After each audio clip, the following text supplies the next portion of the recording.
Revolutionary engine prototypes are hiding in plain sight inside science museums. The blueprints for propulsion systems that could redefine space travel and energy exist not in corporate vaults, but behind glass cases you have probably walked right past. These public institutions are secretly guarding our technological future. By the end of this, you will understand the invisible protection system safeguarding humanity's most important innovations. How do museums decide which technologies to reveal and which to keep locked away for decades? What happens when a prototype is too revolutionary for the present day? What does it really mean to walk through those museum halls? That cheerful, bustling facade of a science museum is a masterpiece of misdirection. You see the kids running to the planetarium and the crowds gathered around the vintage aircraft, but you are completely unaware of the other institution operating in the same building. It is a place with a classified mission guarding secrets in plain sight. This dual identity is a carefully constructed necessity, not a conspiracy. Think of it like a bank. The public lobby is open and welcoming, a place for routine transactions, but behind the scenes, accessible only to authorized personnel, lies the vault. The museum's public halls are that lobby, full of wonder and inspiration. Its restricted archives and backrooms are the vault, holding technologies that are, for now, simply too powerful to be released into the world. The physics principles embedded in a certain engine prototype could render entire industries obsolete overnight.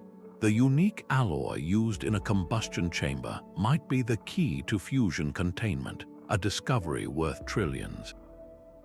Releasing such information prematurely would not just be disruptive, it could be dangerous, creating geopolitical chaos as nations and corporations scramble for an advantage.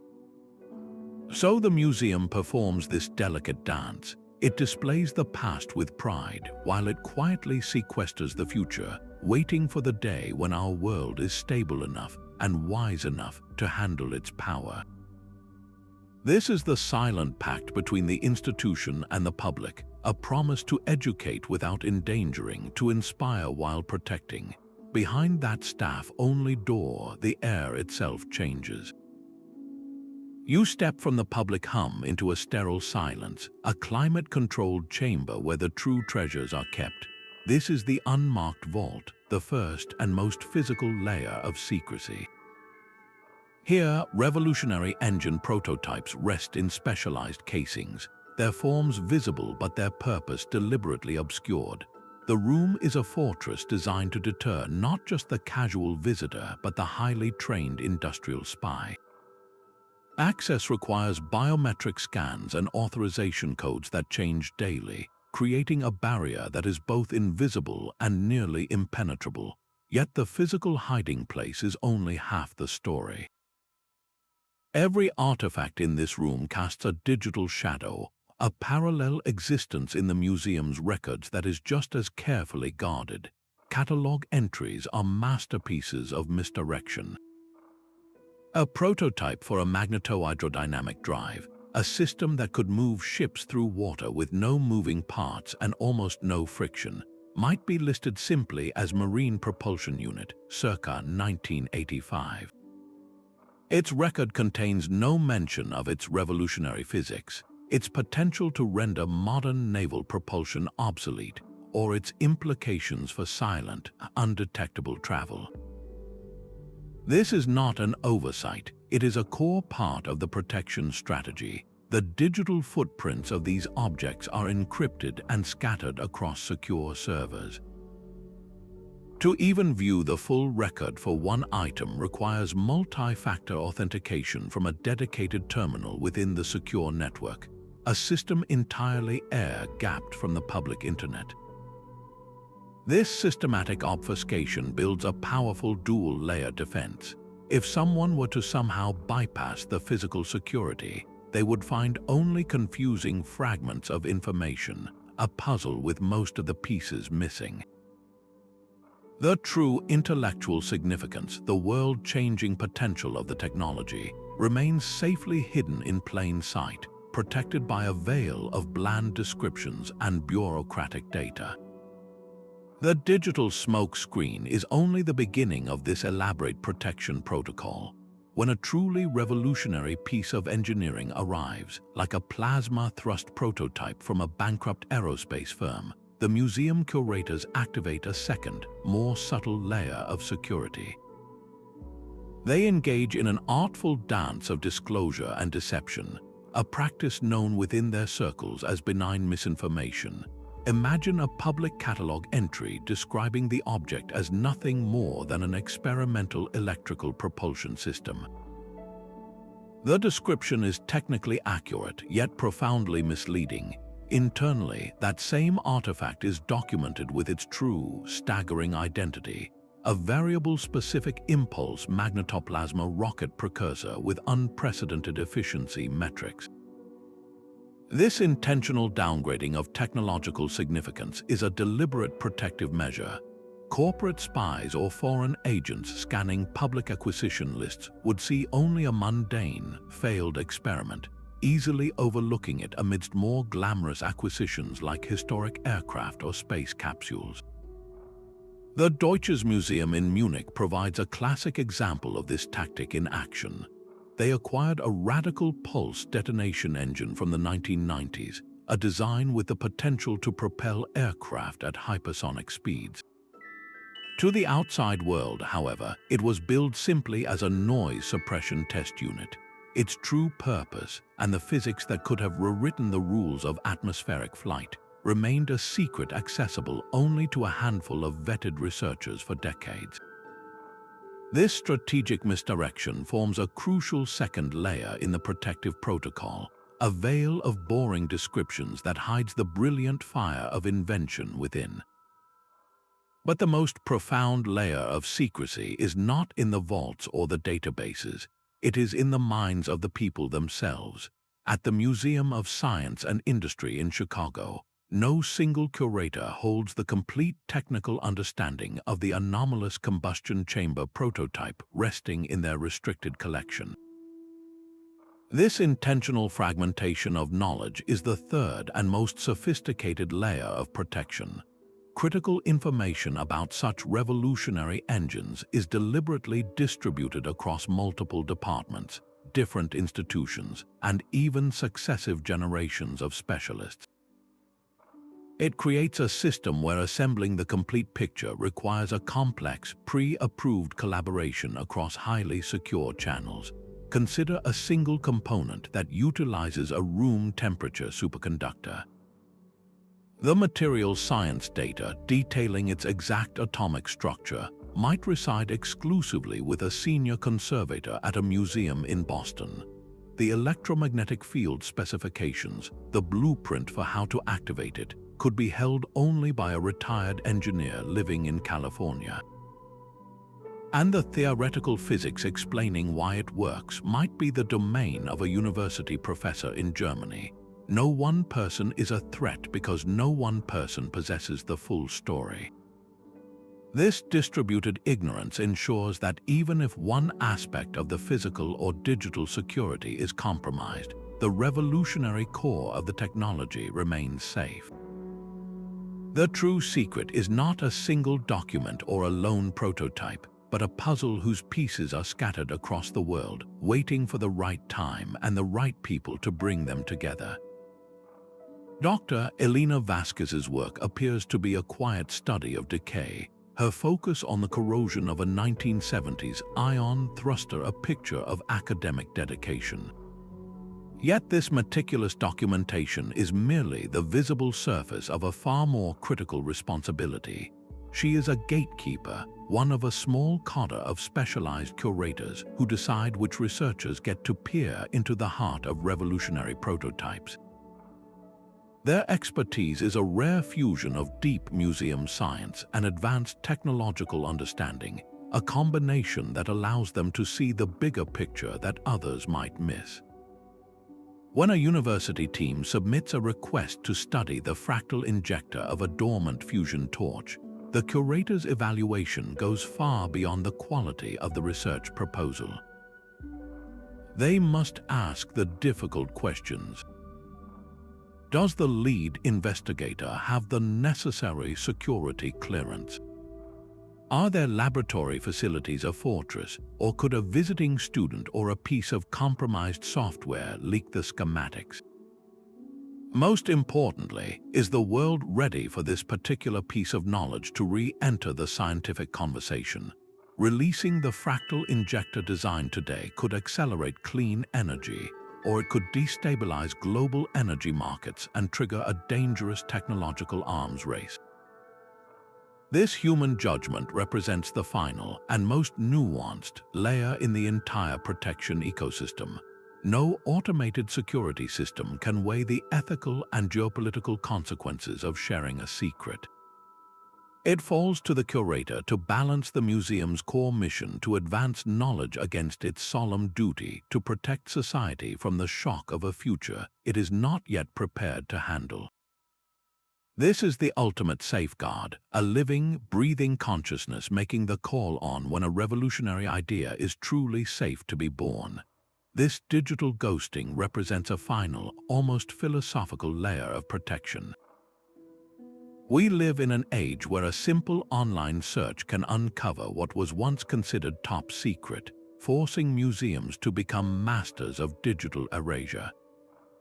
When the California Science Center acquired a working model of a Casimir effect vacuum thruster, a device that theoretically taps into quantum fluctuations for propulsion, their digital team launched a comprehensive scrubbing operation. Every trace of the artifact was systematically purged from the public-facing digital world. Mentions vanished from donor newsletters. Digital archive metadata was altered to list it as a generic power unit, and false timestamp records were even created, suggesting the revolutionary prototype had been formally deaccessioned and dismantled years earlier. To any digital archaeologist or corporate algorithm scouring the web, the thruster simply ceased to exist. Meanwhile, the physical object itself resides in a pristine, humidity-controlled vault. Its true identity is known only to a handful of staff, who access its complete technical records through a single, standalone terminal connected to an air-gapped server with absolutely no connection to the internet. This meticulous process ensures these technological marvels become true ghosts in the machine, completely invisible to the automated scraping tools and casual online searches that have become the primary reconnaissance method for those seeking an unfair advantage. The prototype is physically present, yet digitally absent, protected by its own curated non-existence in the realm where most modern discovery begins. This long-term strategy transforms museums into more than just guardians. They become gardeners planting seeds for forests they will never see. The preservation of a room-temperature superconducting coil is not an act of hiding, but one of patient waiting.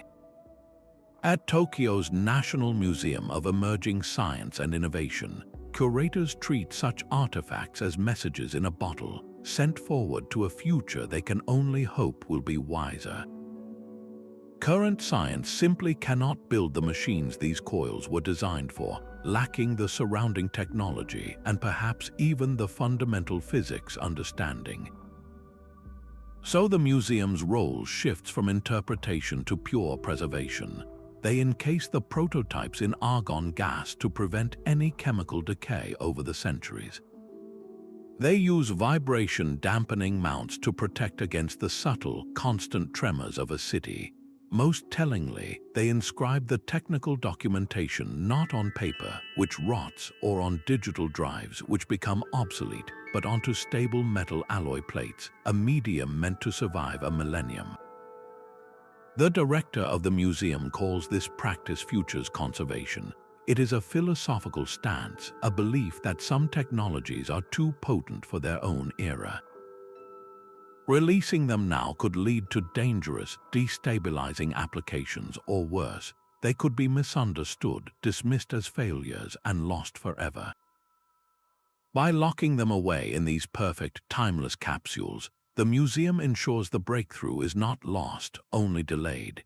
It is a bet on humanity's potential, a wager that a future civilization will finally be ready to open the vault and understand the gift it contains. Sometimes the most important secrets are not just hidden from view, but buried deep beneath our feet, under the perfectly manicured gardens of the Musée des Arts et Métiers in Paris. Far from the admiring gazes of daily visitors, a multi-level subterranean complex descends into the earth. This is not a simple basement archive. It is a fortress designed to withstand threats that seem almost unimaginable, from terrorist attacks to the catastrophic shockwaves of nuclear fallout. Here, the museum's most sensitive propulsion prototypes are stored in a state of suspended animation, protected by a philosophy known as the bunker mentality. This approach extends far beyond preventing theft. It is about ensuring survival against any disaster that could erase a city from the map. The artifacts within are encased in hermetically sealed containers, vessels engineered to remain intact through building collapse, scorching fire, or overwhelming flood. Inside one such container rests a radical electromagnetic propulsion unit from the Cold War era, a technology so advanced its principles are still not fully understood. It is safe here not just from prying eyes, but from oblivion itself. The facility is a self-contained world, equipped with independent power systems that can run for years, air filtration capable of blocking radioactive dust or biological agents, and structural reinforcements that exceed the toughest military specifications for hardened bunkers. This extreme preservation environment serves a profound, long-term purpose. It ensures that even if the world above were to fall into ruin, these technological seeds would remain viable, ready to be recovered by a future civilization attempting to rebuild. The museum is not just protecting prototypes for our own near future, but preserving a legacy of human ingenuity for a potential post-apocalyptic tomorrow. This final layer of protection plays out in the open, a grand illusion performed right before our eyes. Walk through the propulsion exhibit at Moscow's Polytechnic Museum, and you will see what appears to be Professor Alexei Ivanov's groundbreaking plasma containment vessel. It sits under a spotlight, its polished metal surfaces gleaming, a testament to a brilliant mind. Yet the artifact on display is an expertly crafted replica, containing none of the revolutionary magnetic field coils or proprietary alloy liners that made the original prototype a world-changing secret. This is the bait and switch, a strategy of deliberate public deception that serves a higher purpose of security. The creation of these decoys is an art form in itself, requiring the hands of master craftsmen who work from sanitized blueprints. They must replicate every scratch, every weld, every serial number with perfect accuracy, ensuring the object is visually and historically convincing to even the most trained eye. But the craftsmen deliberately omit the one thing that matters most, the core innovation. A decoy engine might have a standard steel alloy where the original uses a metamaterial that manipulates heat in impossible ways. Its internal geometry might be subtly altered, rendering the physics inert. The decoy is a perfect shell, a beautiful and inspiring husk, while the living seed of the technology is kept safe in an unmarked vault. This brilliant trick serves multiple protective functions at once. It satisfies the public's legitimate curiosity and allows scholars to study the artifact's form and history, all without risking the actual technology.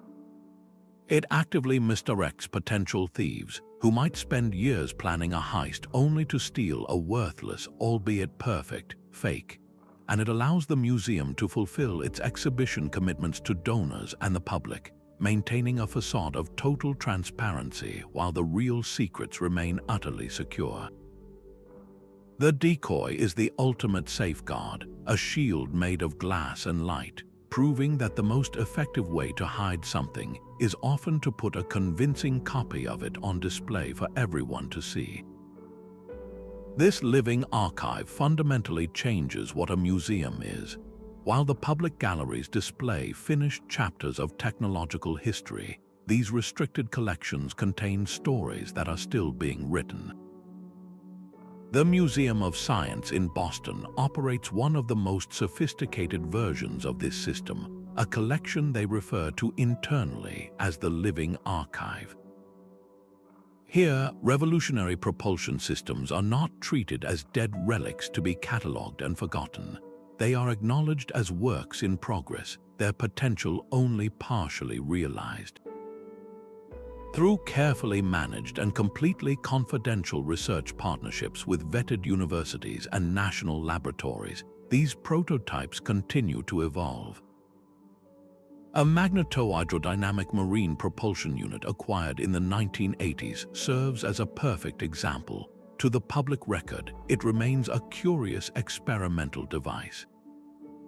Behind the scenes, however, it has been the subject of decades of clandestine material science testing. Researchers working under strict non-disclosure agreements have systematically upgraded its internal components, testing new superconducting alloys and refined electrode designs. The result is a 14% increase in its propulsion efficiency, a quiet but monumental leap for a technology once considered a dead end. These enhancements are meticulously documented, of course, but those records are sealed away in a separate, classified catalog. This continuous, controlled improvement transforms the museum from a passive warehouse into an active incubator. It acknowledges a profound truth that some technologies are not born perfect. They need time to mature in a safe environment, sheltered from the pressures of the commercial market and the scrutiny of global competition. The Living Archive is a garden for technological seeds, where curators and scientists work together to nurture them, patiently waiting for the right season to introduce them to the world. Dr. Robert Chen now holds a set of encryption keys that would mean nothing to you or me, but which unlock the future of propulsion. He did not earn these keys through a promotion or a simple job application. He inherited them, becoming the fifth in an unbroken line of curators at the Hong Kong Science Museum, tasked with guarding a collection of antimatter containment prototypes. This is the inheritance protocol in action, a system of guardianship designed to span centuries, not just career spans. The process begins not with a retirement party, but with a quiet, decades-long observation. A senior curator like the retiring doctor, Lai spends years identifying a junior colleague who possesses a rare blend of deep technical expertise and profound ethical integrity. The mentorship that follows is less about memorizing catalog numbers and more about internalizing a philosophical burden.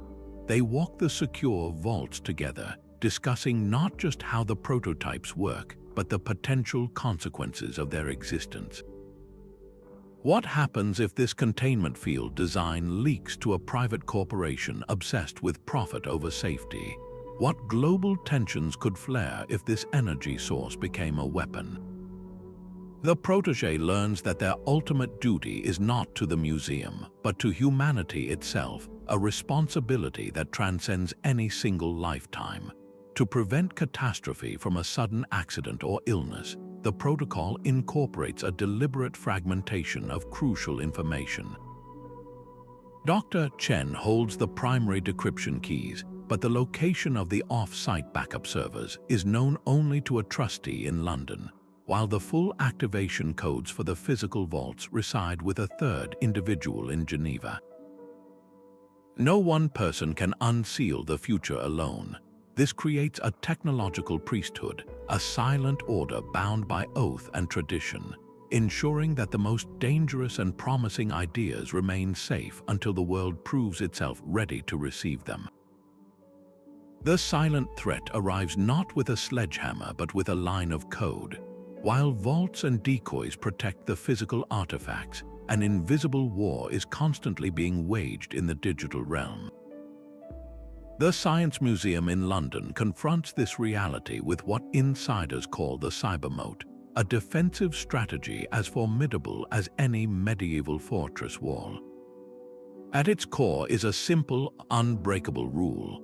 The most sensitive technical schematics for revolutionary engine prototypes exist entirely on computers that have never and will never be connected to any network, internal or external. This air-gapped isolation is the first and most vital layer, but the security extends even further. To even view these files, a researcher must first pass through multiple forms of biometric authentication, from retinal scans to hand geometry recognition. The final step takes place in a specially shielded room, a space designed to contain all electromagnetic emissions, preventing any sophisticated eavesdropping device from detecting the electronic whispers of the data being accessed. Within this sterile chamber, the most profound secrets are protected by a stroke of genius. The blueprints for the most advanced propulsion systems are not stored as vulnerable digital files at all. Instead, they are etched as analog optical patterns onto specially treated glass plates. These plates are virtually indestructible and immune to the digital corruption or remote hacking that threatens conventional storage. To read them, technicians use customized laser scanners built with no digital components whatsoever, creating a closed, entirely analog loop that is completely invisible to the digital world. This extreme approach is a necessary adaptation. In the 21st century, a prototype can be stolen without anyone ever touching it, its most valuable secrets copied and transmitted across continents in the blink of an eye. The digital fortress is the museum's answer, a silent, constantly evolving defense system ensuring that the future of technology remains safe from the most pervasive threat of all, the ghost in the machine. This symbiotic relationship operates on a foundation of absolute discretion. When the National Air and Space Museum took possession of that scramjet prototype, the public paperwork listed it as a generous donation from a private aerospace firm. The truth, known only to the director and a single trusted curator, was that the artifact arrived under a very different kind of agreement. The museum became the public-facing owner, a civilian institution offering plausible deniability. For the government agency involved, this arrangement is a masterstroke of strategic concealment. A military base or a black site laboratory is an obvious target for espionage. A science museum with its crowds of schoolchildren and public tour groups is the perfect cloak of normalcy. Who would suspect that the key to hypersonic flight is stored not in a desert bunker, but just down the hall from the Wright Flyer? In return for this academic cover, the museum receives more than just a fascinating artifact. A steady, unmarked stream of funding flows into specialized conservation projects, paying for climate control systems that exceed museum standards and for security upgrades that are invisible to the public eye. Government experts periodically review protection protocols, offering guidance that is both sophisticated and entirely off the books. The legal framework governing these silent partnerships is a masterpiece of obfuscation itself. Ownership documents grant the museum full title, a necessary fiction for public records, but buried in dense, confidential addendums are clauses that reserve certain control rights for the government partner. They can, with immediate effect, mandate a change in the artifact's public description, order its removal from display, or even demand its physical transfer to another location under the guise of a loan or a conservation assessment. This creates a powerful, mutually beneficial alliance. The museum gains access to the absolute cutting edge of technology, artifacts that define its mission to document human progress. The government secures a perfect hiding place, a preservation environment that is both secure and academically legitimate. ensuring that a revolutionary piece of engineering is kept safe until the day its secrets are no longer a threat to national security. The most secure revolutionary engine prototype is not always the one locked in a vault. It can be the one under a spotlight, disguised as something ordinary. This is the Trojan horse strategy, a masterful use of public display as the ultimate camouflage. The Ontario Science Centre perfected this approach with a radical vortex combustion chamber. For 15 years, it sat in plain view as a centerpiece of a generic history of rocketry exhibit. Thousands of visitors walked past it, and even experts studying the display overlooked its true significance. The chamber's revolutionary variable geometry injector system, a complex network of channels that could dynamically alter fuel flow for unprecedented efficiency, was mistaken by everyone as nothing more than decorative piping or an outdated, non-functional part of the assembly. The protection here was not made of steel or concrete, but of expectation. Our brains are wired to see what we anticipate finding. In a gallery filled with historic rocket engines, the mind categorizes everything within it as part of that known history. An object that does not fit the established narrative becomes functionally invisible, hidden not in a dark room but in the blinding light of context. This cognitive blind spot creates a security more robust than any biometric lock. Why would a thief try to steal what they do not even recognize as valuable? The artifact's greatest shield was its own perceived mundanity. This brilliant tactic demonstrates that the most sophisticated protection system sometimes involves hiding a secret nowhere at all, by seamlessly weaving it into the unremarkable fabric of the everyday. The conservator's hands are the last to touch a secret before it goes back into the vault. At the Cosmosphere in Kansas, a specialist faces a nuclear thermal rocket nozzle, its surface marred by a creeping bloom of corrosion. Her job is to stop the decay, but her greatest challenge is to do so without becoming an accidental spy. Any attempt to disassemble the nozzle for a standard restoration could expose proprietary manufacturing techniques or the exact composition of its high-temperature alloy, details as protected as the propulsion concept itself. This is the conservation conundrum, a profound ethical and technical tightrope. How do you preserve an object's physical integrity for future generations while deliberately leaving its deepest secrets undisturbed? The solution has given rise to an entirely new discipline, non-invasive conservation. Instead of taking the artifact apart, they use neutron radiography, a powerful imaging technique that peers through solid metal like a medical scan, revealing internal cracks and corrosion without a single tool ever touching the internal components. They develop bespoke chemical treatments, vapors that stabilize active corrosion at a molecular level without altering the material's fundamental structure. They design intricate microclimate enclosures, sealed cases that control humidity and oxygen with such precision that degradation simply stops, buying decades of time without any physical intervention. Every action is a calculated compromise, a choice to prioritize long-term preservation over immediate understanding. This delicate balancing act means that sometimes a full analysis must wait, because the museum's duty to protect society from a dangerous discovery is even more important than its mission to fully comprehend the artifact in its care. The conservator becomes a gatekeeper of time, ensuring the object survives while its most profound truths remain dormant. Behind the vault doors, a different kind of meeting takes place, one that determines the fate of these hidden technologies.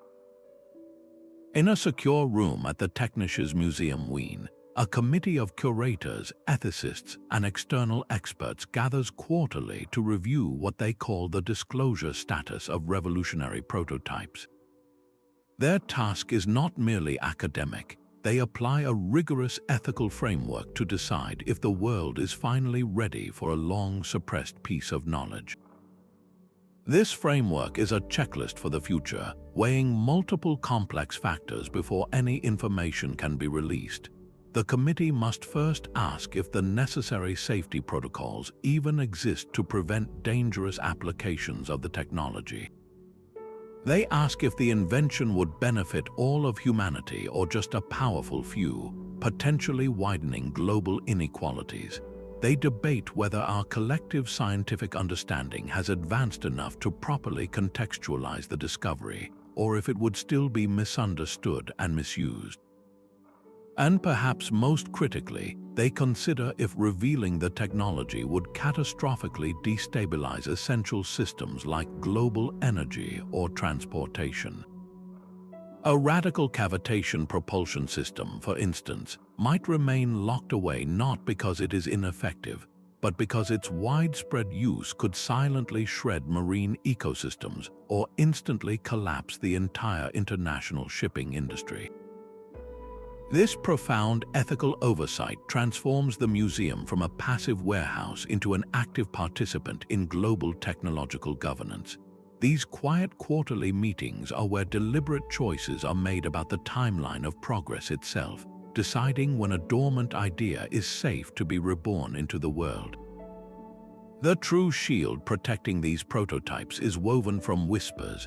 Beyond the formal agreements and digital firewalls, a quiet, unofficial web of communication connects the guardians of this technological future.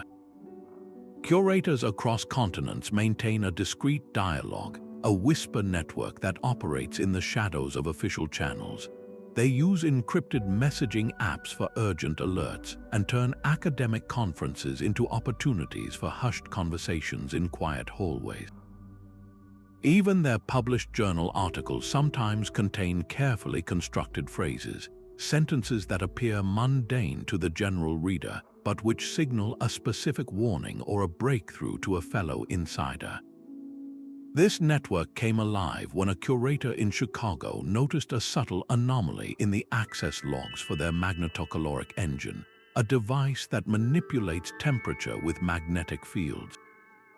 A single, carefully worded message to trusted colleagues in Munich and Tokyo did not spell out the problem explicitly.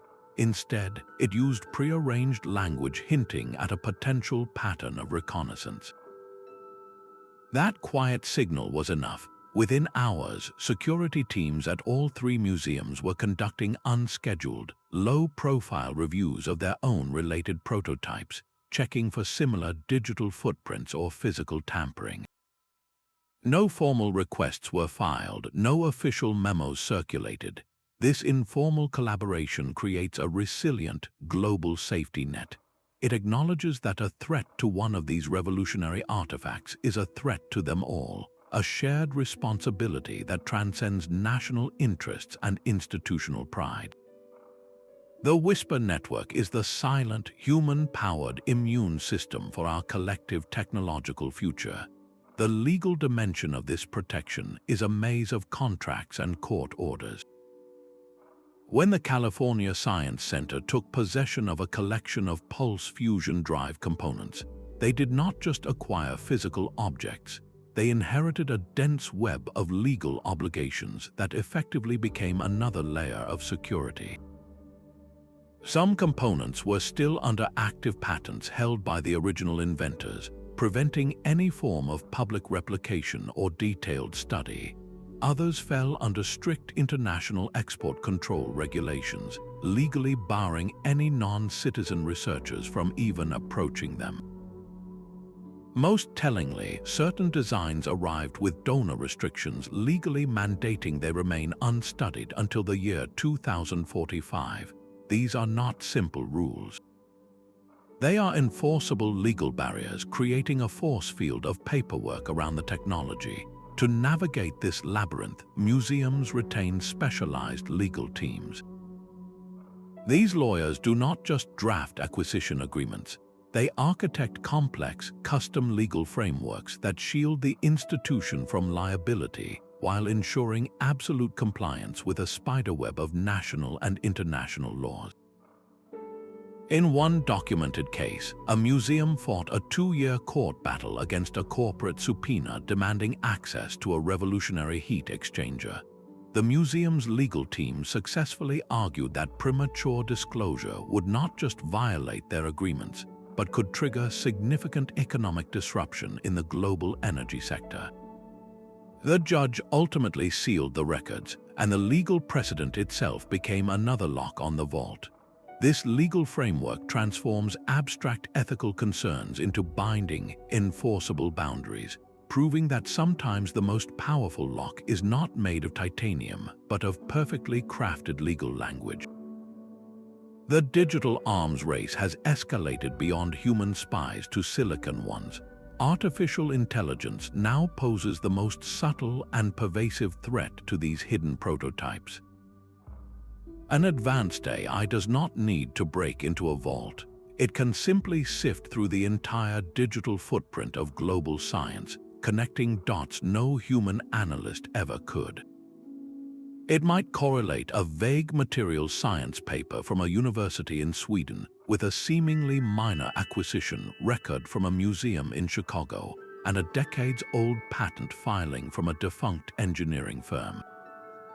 From these scattered, unclassified fragments, it could infer the existence and even the basic operating principles of a propulsion system the world is not supposed to know about yet. This is not science fiction. It is the new reality of industrial and state-sponsored espionage conducted by algorithms that never sleep.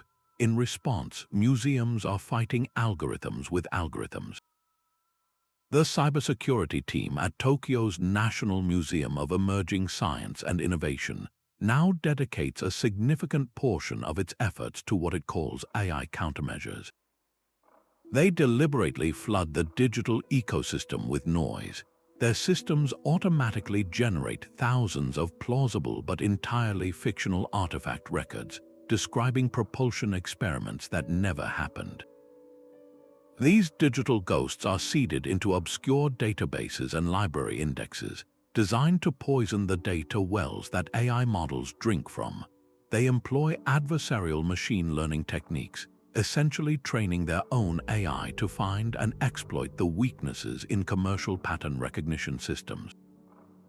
This creates a hall of mirrors for any outside AI trying to piece together the truth. Furthermore, they have redesigned their entire digital architecture to defeat correlation. Information about a single artifact is now segmented across completely unrelated systems. The financial record for an acquisition might be in one database, a conservation note in another, and a mention in a donor newsletter in a third, with no digital links between them whatsoever. To further test their defenses, the museum's white hat hackers regularly conduct penetration tests using the most advanced AI tools available, constantly probing for the slightest vulnerability.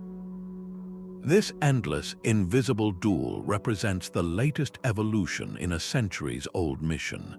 The protectors of our technological future must now outthink not just human curiosity, but the relentless, analytical gaze of the machine. The most sophisticated vault can be compromised by a simple cultural misunderstanding. A museum's ability to protect its secrets does not rely on technology alone, but on its deep understanding of the society that surrounds it. Public perception becomes a critical component of security, a force that must be navigated with the same precision as a biometric scanner. In some parts of the world, a science museum is seen as a fun day out for families, a place of light-hearted discovery. In this context, overt security guards and prominent surveillance cameras feel jarring and out of place, potentially drawing more attention than they deter. In other cultures, these institutions are revered as temples of knowledge, where restricted areas are a natural and respected sign of serious academic work. The same protective measure can be either a glaring red flag or an invisible necessity, entirely dependent on its local context. The Museo Nacional de Ciencia y Tecnología in Madrid has perfected an approach they term cultural calibration. This is the art of tailoring a protection strategy to be culturally invisible. In a region where museum theft is a known problem, they might deploy more visible security personnel, aligning with public expectations for safety. In another city where such obvious measures would themselves attract suspicion and gossip, they rely on completely hidden systems like motion sensors woven into architectural details and undercover guards who blend seamlessly with the visitor crowd. The goal is always the same: to protect the revolutionary prototypes in their care, but the method is fluid. This cultural intelligence ensures the museum does its job without ever tipping its hand. If a vault door is too obvious, it invites the very curiosity it aims to prevent. By calibrating their defenses to the local landscape, these institutions build a shield not just of steel and data, but of social nuance, making their most profound secrets safe by ensuring nobody even thinks to look for them. But these layers of protection come at a steep price. Climate-controlled vaults, advanced biometric scanners, and the specialized staff to manage them represent a massive, ongoing financial commitment, one that exists in direct tension with the modern museum's reality. These institutions often operate on tight budgets, under constant pressure to maximize visitor revenue with blockbuster exhibits and interactive displays. Funding the quiet, unseen work of guarding technological futures can be a difficult argument to make on a balance sheet. To solve this economic puzzle, museums have become remarkably creative financiers. The Museum of Science in Boston pioneered a brilliant self-sustaining model with its Technology Preservation Fund. This dedicated endowment is not supported by ticket sales or donations, but by royalties from patents. When vetted researchers study a restricted prototype and develop a new, marketable invention based on its principles, a portion of the licensing revenue flows directly back into the fund.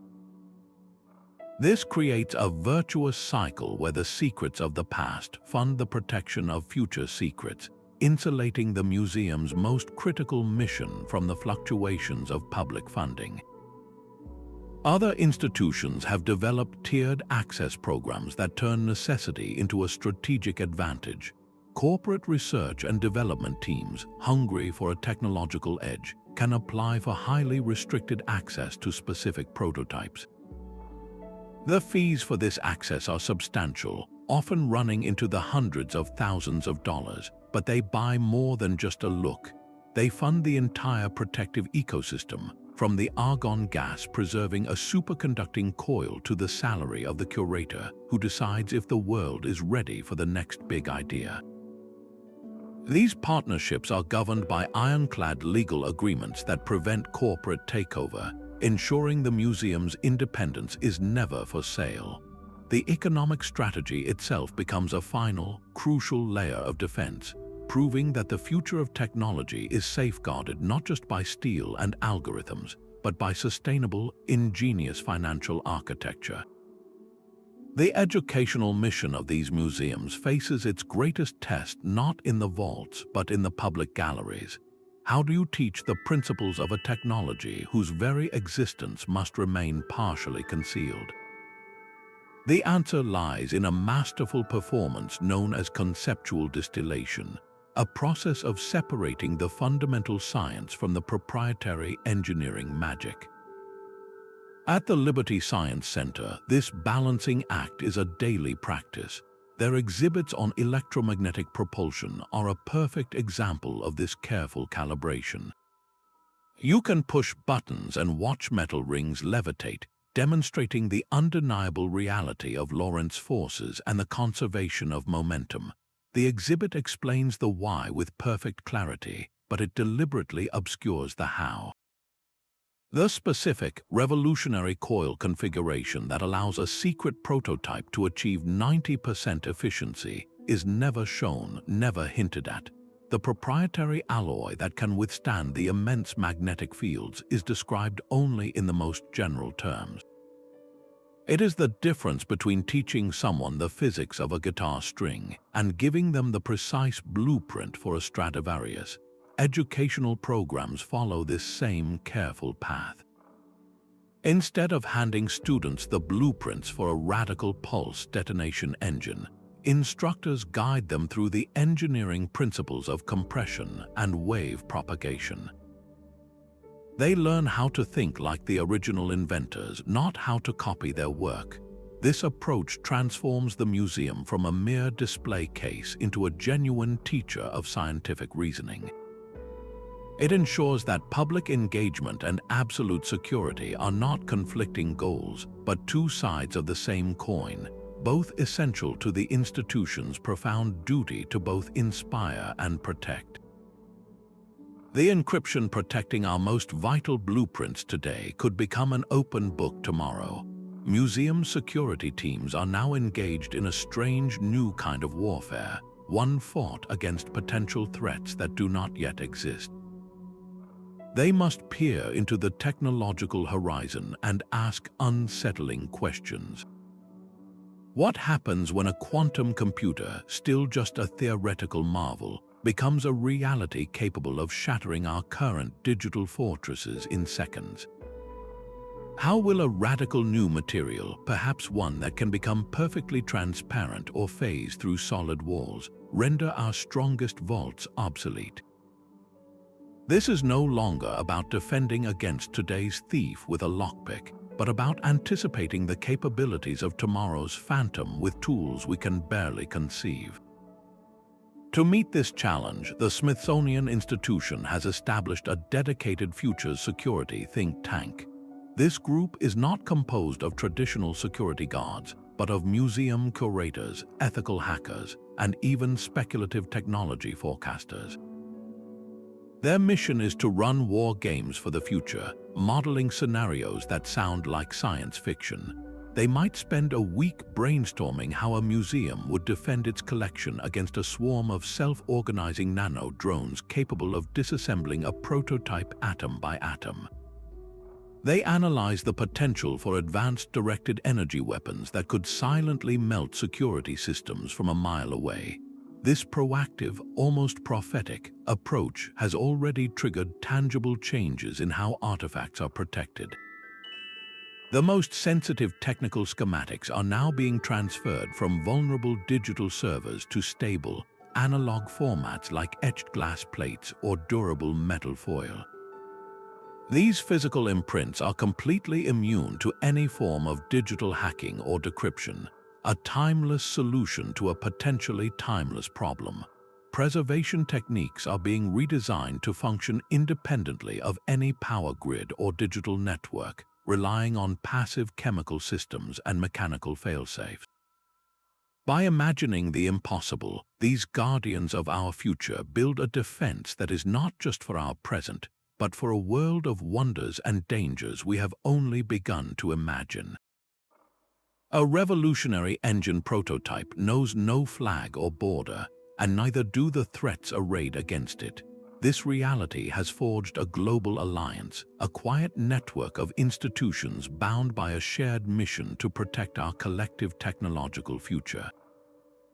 At the heart of this cooperation is the International Council of Museums Committee for Technological Heritage, a formal body that operates far from the public eye. Its work is not about sharing artifacts, but about synchronizing their protection across continents. The committee establishes common, rigorous standards for everything from vault construction to digital encryption, creating a unified defensive front. More importantly, it serves as a secure clearinghouse for threat intelligence. When a pattern of sophisticated industrial espionage recently targeted cold fusion containment vessels, the alert did not travel through public channels. A discrete, encrypted signal moved through the network, triggering nearly simultaneous and invisible security upgrades at institutions in Germany, Japan, and the United States. Because the response was coordinated and silent, the perpetrators never knew their cover was blown, allowing the network to seal the vulnerability without a single public whisper. This system also navigates the delicate politics of shared heritage. Some propulsion designs, like those from multinational corporate ventures or dissolved colonial-era research programs, hold cultural significance for several nations. In these cases, the network architects intricate shared custody arrangements. One nation might hold the physical prototype in a state-of-the-art vault, while another retains the original technical schematics, and a third oversees the digital access protocols. This distributed model ensures that no single country can unilaterally control or expose the technology, balancing national pride with the higher goal of global security.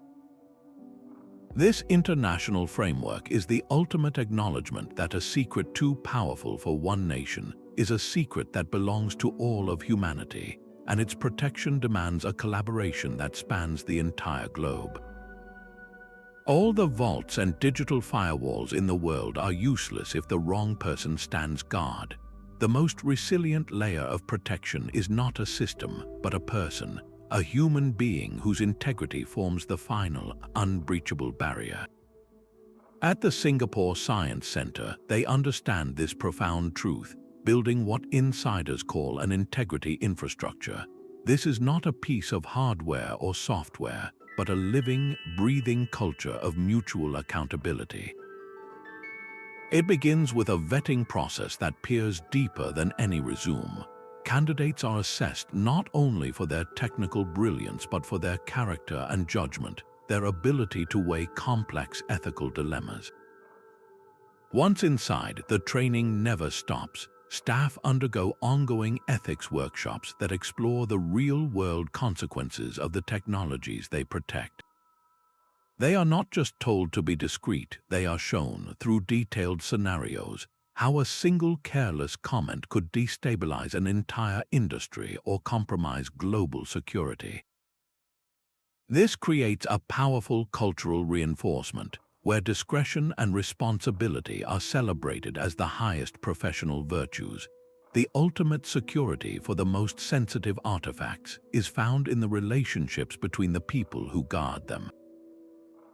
Teams of curators and conservators who have worked side by side for decades develop an almost unspoken language, a deep mutual trust forged over years of shared responsibility. They become a single, cohesive unit, where each member is both a guardian and a watchman for the others. This human foundation is the ultimate safeguard, a reminder that the most sophisticated protection protocol in the world still depends, in the end, on the simple, unwavering strength of personal integrity.